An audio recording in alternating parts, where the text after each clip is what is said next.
हमने आप लोगों से कहा था कि जैसे ही ये चैप्टर खत्म होगा वैसे ही आपको 7 और 11 दोनों से विभाज्यता के नियम बताएंगे। क्यों? क्योंकि ये बड़ा चर्चित रहता है। चर्चित होने के कारण ये है कि बहुत लोग इसे नहीं बता पाते हैं, है ना? ऐसा नहीं, क्योंकि जरूरत भी बहुत ही कम पड़ता है। ये आगे के क्लासों में आपको इसकी जरूरत ज्यादा पड़ती है, या कॉम्पिटिटिव एग्जामों में ही ऐसे ऐसे क्वेश्चन मिलते हैं जो कि 7 और 11 से विभाज्यता के नियम आते हैं, लेकिन आपके बुक में ऐसे बहुत कम ही मिलते हैं, पर फिर भी हम लोग जानेंगे। तो चलिए सबसे पहले देखते हैं 7 यानी कि 7 से विभाज्यता के नियम, उसके बाद हम लोग देखेंगे 11 से विभाज्यता के नियम। चलिए आइए देखते हैं।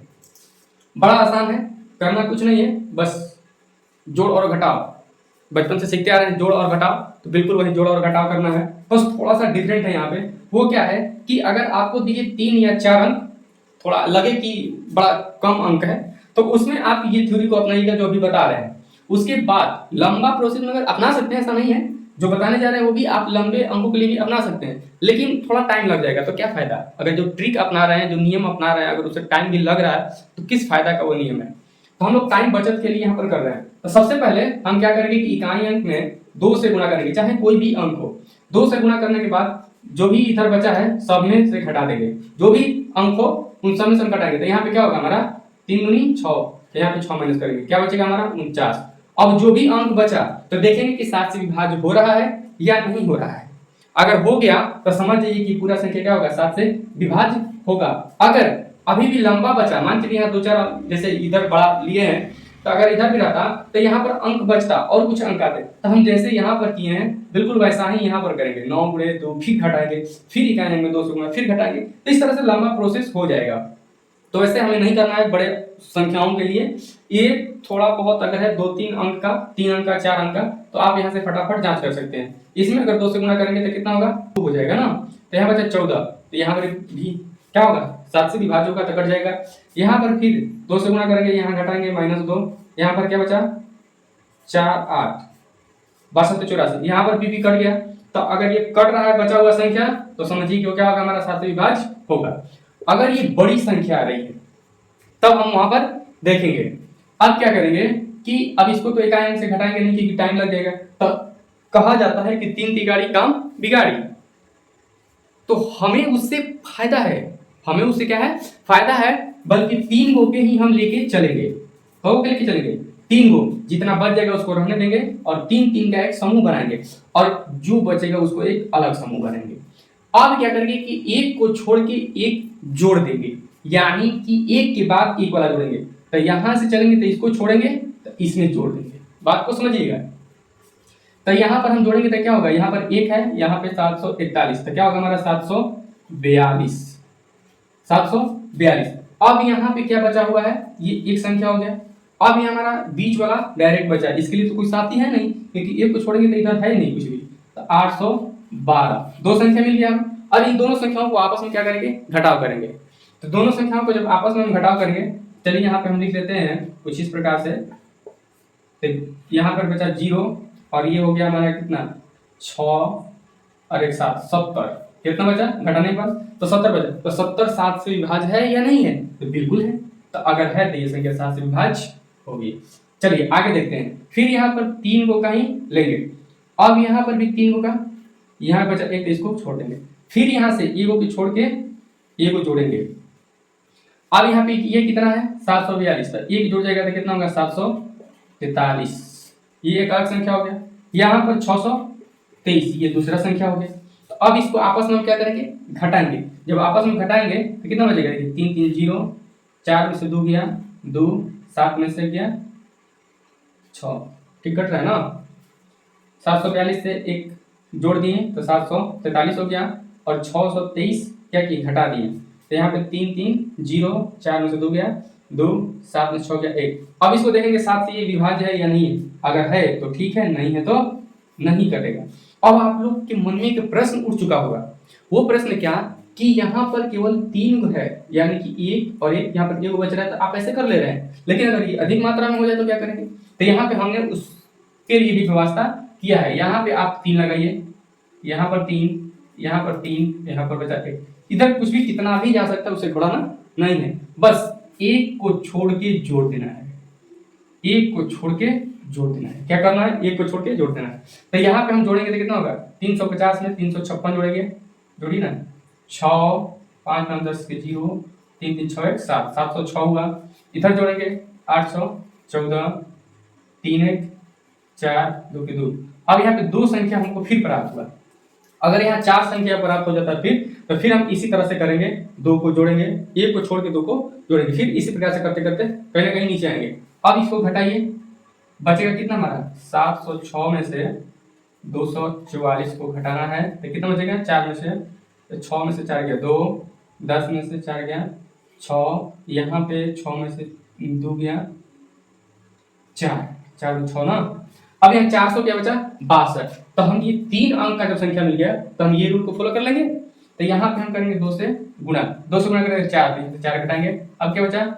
यहाँ पर 4, यहाँ पर 2। अब ये फाइनली बचा क्या? 42। तो क्या 7 से विभाज्य है? अगर 7 से विभाज्य है तो ये 7 से कटेगा, वरना यहाँ विभाज्य नहीं होता तो ये 7 से विभाज्य नहीं होता है। तो इसके लिए छोटा के लिए थोड़ा अलग ही नियम है, और अगर संख्या बड़ी हो तो उसके लिए कुछ इस प्रकार से है। चलिए, वीडियो अगर समझ में ये पूरी तरह से समझ में आया है तो आप इसे नोट कर लें। अगर थोड़ा भी डाउट हो तो आप कमेंट जरूर करें, ताकि आपको और अच्छे तरीके से समझाने का प्रयास कर सकें। से विभाजित के नियम भी, इसके भी 2 नियम हैं। जो नियम आपको अच्छा लगे उसी तरीके से आप बना सकते हैं। सबसे पहला नियम कि सम स्थानों के अंकों का योग विषम स्थानों के अंकों का योग को घटाव करने से 0 आए, या 11 का गुणज यानी 11 से कटने वाली संख्या है तो वो संख्या 11 से विभाज्य होती है। अब कुछ और छोटा सा बड़ा नमूना देखेंगे जिससे और भी मजा आएगा। तो यहाँ पर हम देखेंगे सम स्थान और विषम स्थानों के अंकों का योग किस तरह से करते हैं। सम स्थान मतलब क्या? 2 4 6 8 वाले स्थान आएंगे। विषम 1 3 5 7 9 वाले स्थान आएंगे। तो यहाँ पर हम देखेंगे सबसे पहले सम वाले, तो यहाँ पर ये हो जाएगा, उसके बाद यहाँ पर ये होगा 3 1 4। उसके बाद हम देखेंगे 1 2 3 4 5, फिर यहाँ पर 6 और यहाँ पर 7 बल्कि 8 होगा। तो यहाँ पे क्या हो गया? 16। उसके बाद विषम वाले देखेंगे, यहाँ पर है 1 और यहाँ पर आ गया 3, तो 7 1 8।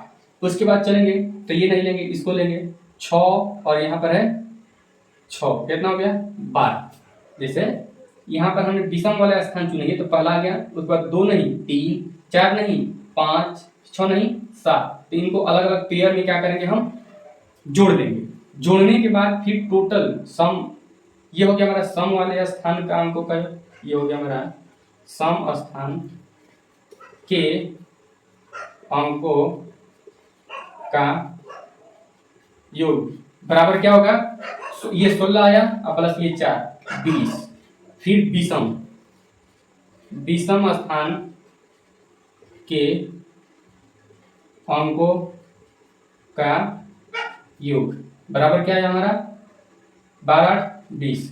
अब दोनों का अंतर क्या कहता फॉर्मूला कि सम स्थानों के अंकों का योग विषम स्थानों के अंकों का योग का अंतर अगर शून्य हो या 11 का गुणज हो, यानी 11 से कटने वाली संख्या हो, तो हम क्या कहेंगे कि पूरी 11 से ये विभाज्य होगा। तो यहाँ 20 माइनस 20 क्या होगा? 0 आया। तो ये पूरी संख्या 7 से विभाज्य है। इसका दूसरा नियम क्या है यहीं पर देख लेते हैं, इधर देख लेते हैं, उसके बाद यहाँ पे मिटा देंगे। 8 6 1 7 3 1। हम क्या करेंगे? उधर से हमारे जो दाहिने तरफ है, दाहिने तरफ से हम घटाते हुए चलेंगे। तो 1 में से 3 को घटाएंगे, -2 बचेगा। उसके बाद 7 में से 1 घटाएंगे, यहाँ पर 6 बचेगा। उसके बाद 6 में से 8 घटाएंगे तो -2 बचेगा। फिर 6 में से 8 घटाएंगे तो -2 बचेगा। अब यहाँ पे बचा क्या? देखिए तो 2 2 4 आई जुड़ गया आपस में, 2 2 4 2 6, यानी -6 और +6 क्या हो गया? 0। तो 0 आया तो सीधा सीधा हम कहेंगे 7 से ये क्या होगा? विभाज्य होगा। इससे भी बेहतर है, आप इसे भी बना सकते हैं और इसे भी बना सकते हैं। बस ध्यान रखना है कि इधर से हमें घटाना है, ना कि 3 में से 1 घटा दीजिएगा तो +2 आ जाएगा। 1 में से 3 घटाना है, फिर 7 में से 1, फिर 6 में से 8, फिर 6 में से 8। चलिए अब ये दूसरे को हम बनाते हैं। यहाँ पर भी क्या करेंगे? सम स्थान को पहले जोड़ देंगे। यहाँ पर ये हो गया और यहाँ पर ये सिंगल बच गया। उसके बाद विषम स्थानों का अंक, यहाँ पर ये हो गया और यहाँ से ये जोड़िए आपस में। 7 2 9, 3 2 5, यहाँ 7 6 13 और ये हो गया हमारा 1। 9 5 उधर पे 14 और यहाँ पे 13 1 14। यह भी क्या होगा? 0। यहाँ पर भी क्या हुआ? 0। तो यह भी हमारा संख्या क्या होगा? 7 से विभाज्य होगा।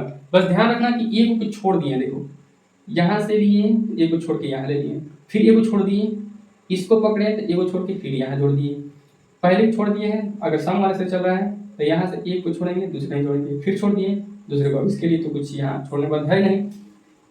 अब दूसरा भी चीज कैसे बनाएंगे, तो 7 1 2 7 3 6 2, हम 2 में से 6 घटाएंगे -4, 3 में से 7 घटाएंगे -4, 2 में से 1 घटाएंगे तो 1, आगे यहाँ जरा 7, तो देखिए 7 1 8 -4 4, यहाँ पर भी 8, तो क्या बचा 0, तो क्या बचना चाहिए 0 या 11 से मल्टीपल, तो यह संख्या हमारा पूरा पूरा भाज्य होगा।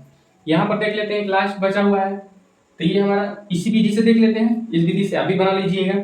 1 में से 2 गया -1, 3 में से 5 गया -2, 4 में से 6 गया -2, 8 में से 7 गया 1, देखते हैं क्या बचता है, यहाँ 1 1 ऐसे ही कैंसिल, और यहाँ बचा -4, यानी ये 7 से विभाज्य नहीं होगा। ये 7 से विभाज्य होगा क्या, नहीं होगा।